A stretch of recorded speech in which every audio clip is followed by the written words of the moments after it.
मैं यहाँ कभी किसी को रुलाने आया ही नहीं हूँ। वास्तविकता तो ये है कि मैं सबके आंसू पोंछने, सबको खुशी देने आया हूँ। इसलिए ये कहना गलत होगा कि कोई मेरे कारण रो रहा है। और ये सुनकर मुझे भी दुख होता है, क्योंकि मैं कभी किसी के आंसू का कारण नहीं बनना चाहता और ना ही मैं बनता हूँ। और मेरे हर बच्चे को ये मालूम होना चाहिए कि उनसे जो भी कर्म होता है ना, अगर उस कर्म का फल अत्यंत पीड़ादायक होने वाला है ना, तो आधे से ज़्यादा पीड़े मुझे वहन करने पड़ते हैं। इसलिए मैं अपने हर बच्चे से कहता हूँ कि तुम जो कर्म कर रहे हो उस पर विशेष ध्यान रखो। और हाँ, इस सत्य को नहीं ठुकराया जा सकता कि सुख और दुख ये दोनों जीवन का आधार है और ये दोनों बराबर से ज़रूरी हैं। जिनके पास सिर्फ सुख ही सुख है, जिनके पास कोई कष्ट नहीं, अगला कोई पड़ाव नहीं जिसे उन्हें पार करना है, उनके पास सब कुछ है, सब कुछ उन्होंने पा लिया है ना, तो फिर वो भी बेचैन होते हैं। क्योंकि उन्हें सब कुछ मिलकर भी अगर कर्म करने का सुख नहीं मिल पा रहा है ना, तो एक बहुत बड़ा अकेलापन सताता है उन्हें।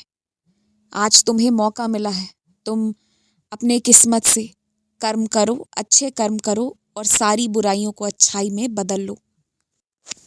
खैर, वक्त के साथ तुम खुद बहुत चीज़ों को समझ जाओगे और बहुत चीज़ों को खुद ब खुद महसूस भी करना शुरू कर दोगे। अभी ना कुछ सवालों को और मन की कुछ बातों को वक्त पर छोड़ दो। वक्त ही इस पर जवाब भी देगा और तुम्हें सही रास्ता भी दिखाएगा। तुम कुछ चीज़ों को आज शुरू करना चाहते हो, पर अभी तुम्हारे पास उसके लिए पर्याप्त ज्ञान नहीं। थोड़ी सी सबूरी रखो, समय आने पर सब होता चला जाएगा। जिसने मेरे ऊपर बहुत विश्वास रखा है ना, जिसने मुझसे प्रेम किया है, उसे अपने जीवन से भी प्रेम हो जाता है, क्योंकि उसे पता है कि मेरे दर्शन मिलेंगे उसे। जिसकी आत्मा सदैव मेरे दर्शन को प्यासी रहती है ना, वो कभी ना खुद को ना दूसरों को नुकसान पहुंचाने का सोच सकता है। मैं तुम्हें बस यही कहना चाहता हूँ कि सच और झूठ के बीच का फर्क समझना सीख जाओ। फर्क करना आता है, पर फर्क समझना नहीं आता है। अब इसे समझना भी सीख जाओ। हर दूसरा इंसान जो ये कहता है कि वो परम भक्त है, तो तुम्हें उसे मना करने की ज़रूरत नहीं है, ना ही उसे कुछ सिखाने समझाने की ज़रूरत है। पर हाँ, किसी के झांसे में आकर फंसने की भी ज़रूरत नहीं है। जो अपनी विधि, अपना ज्ञान तुम्हें देना चाहता है, उसे ग्रहण कर लो। तुम्हारे लिए उसमें से जो ज़रूरी है, केवल उन्हीं चीज़ों का पालन करो, बाकी चीज़ें रहने दो। हर इंसान के देखने का नज़रिया अपना अपना होता है और शासन करने के लिए मैंने किसी को हक नहीं दिया है कि कोई अपनी बातें ही चलाए किसी के समक्ष। मुझे तुमसे जैसे जो करवाना है मैं वैसे करवाऊंगा।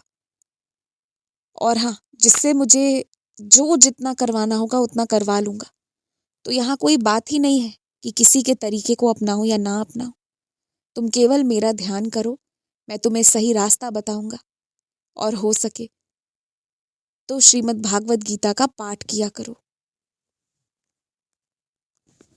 तुम्हें बहुत कुछ सीखने को मिलेगा। तुम पर कृपा मालिक की निरंतर बरसती है और बरसती रहेगी। बहुत प्रेम है मालिक का तुमसे, जो उन्होंने मुझे और तुम्हें मिलवाया है। खुश रहो।